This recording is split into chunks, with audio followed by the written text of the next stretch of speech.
Michelle, are you ready? Shake it, Jimmy. Oh, goodness. She spent over 20 years as a successful realtor and realtor coach, recipient of over 40 sales, leadership, and literary awards from the legendary Music Row in Nashville. This is The Power of Real Estate with Michelle Moore. Welcome, and today we're in the studio. I'm in here with producer Jimmy, which is my loyal and always sidekick. What's up? All right, we're going to share with you today about the listing presentation, pre-qualifying questions. So this is important because you don't want to show up to doing a listing presentation and you don't have the right people there. So you got to have some of the right questions so that way you can be prepared. And also the people that you're meeting, your prospective sellers, are ready. So we're going to talk about 5 different listing presentation pre-qualifying questions to ask on the phone when you are making the appointment to come and do a listing presentation. So, sound good? Sounds good. Are you saying I need to have money if I want to buy a house? Or at least access to it? This is when they're going to potentially list a home. So this is when you're talking with a seller and it's pre-qualifying questions for sellers. So a lot of times this is actually a step that gets skipped. When I teach this in classes, agents will say, I skip this sometimes. But it's interesting too because agents that don't skip it say that they attribute this to being, successful, having good listing presentation. It just sets you up to have a good listing presentation. So we're going to talk about 5 questions to ask because sometimes we know we need to do something, but we don't know the details of how to do it. And so I'm telling you that you need to do some pre-listing, listing presentation, pre-qualifying questions, but now I'm going to give you some of those questions.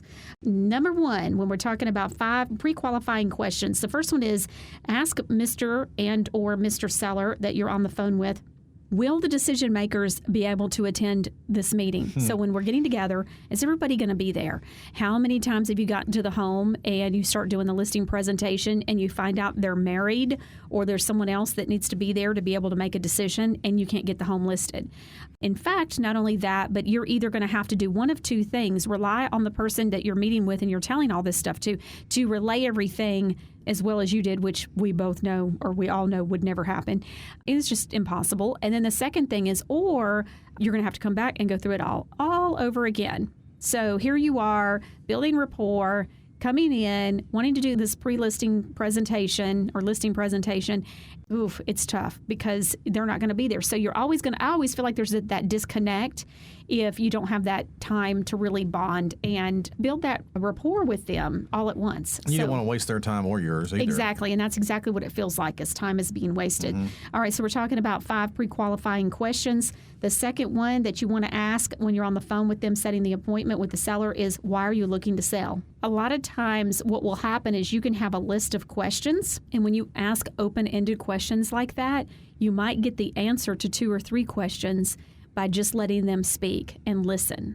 And so they might say, well, my husband is getting a position, or I'm getting a job doing this or that, and we're planning on moving there in time for that, and his job starts next week. And so you find out time frame. You might find out, not just the why, but many other things if you just let them speak. Does that make sense? It does. And so that's why you want to be careful with the kinds of questions that you ask. The first question was really a closed-ended question is what they call it. It's a yes or no question. So will all the decision makers be able to attend the meeting is a yes or no question.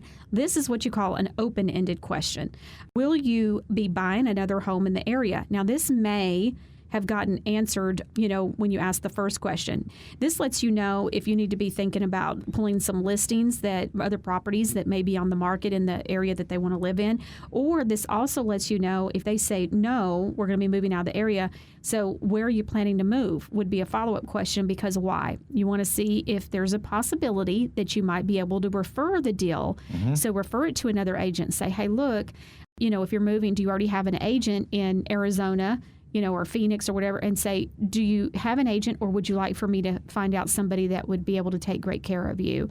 And then do the referral, and then you can make a little bit of money on that part of the deal as well. So we're talking about 5 pre-qualifying questions to ask when you're talking with a seller and setting that appointment. So we've covered 3, which kind of 3.5, because we added that, where do you plan to move? So make sure you find out if they're not going to be buying another home in the area, then where do they plan to move to? And then when do you plan to move? So And that also includes, well, if they say, well, we really need to be there within a month, what are you planning on doing with your home? Or is everybody going to move within the month or in that month time frame? And does that mean you're taking your furniture with you? Because you need to know that from a perspective of, is the home going to be empty while it's showing? What does your showing instructions need to look like? Okay, so, because you have to plan from a perspective of what's the home going to show like as well. And just find out. So when do you plan to move? And so that, that makes a big difference sometimes. And then one of my favorite things to ask is, what qualities do you like least and most about the home? What have you enjoyed most about the home while you've been living here? That's a great way to find out a lot of really good things about the home, maybe something that's a negative or something that maybe you may be able to help them to overcome in selling, or it might be something that they didn't like that didn't work well for them about the home or the property, but might work great for someone else. For example, I remember living in a home that my husband and I thought, oh yeah, we want, an acre property. We want this, we want that. Well, we found out real quick, maintaining an acre property stinks.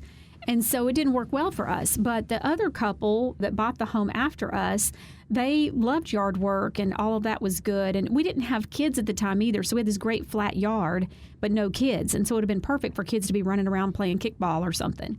You recently asked me a question about a part of my property, or my house rather, that I didn't like. And you're like, well, what don't you like about your deck? Several $1,000s later, I have a Taj my deck.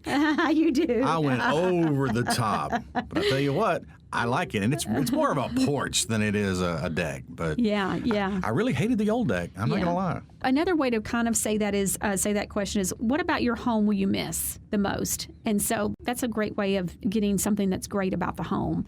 What do you like the most? Sometimes they think of something that they like, but what are you going to miss may be a different answer. And so it's just good insight. These are good questions to ask that help you to also paint the picture when you list the home. You see in some of the great qualities that you may not have noticed or recognized that they may bring out and share with you. And so these are great open-ended questions that help you to really learn more about the seller as well. So especially if they're going to be buying another home with you, you're going to want to know these things so that you can be looking for these things in the new property, right? Mm-hmm. Also, the insight you get from this, if they are moving and you are referring them to another agent, this would help you to even give some insight to that agent and, make sure that everything starts out great with that other agent and they get out on the right foot so that your clients are going to be happy with the new agent to where they're moving to. And so all that, it just all works good for good customer service. Everyone's happy. It's a great experience for the sellers who are also going to be buying in another city. So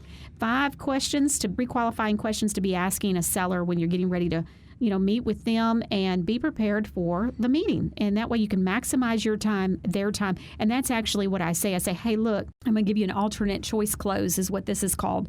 And so I say, hey, look, just real quick, I've got some questions I need to ask you before the meeting and or before our time together so that I can make sure that I'm properly prepared and we can maximize our time together. Is now a good time, or should I call you back later this afternoon? That's what you call an alternate choice question. It's an either or.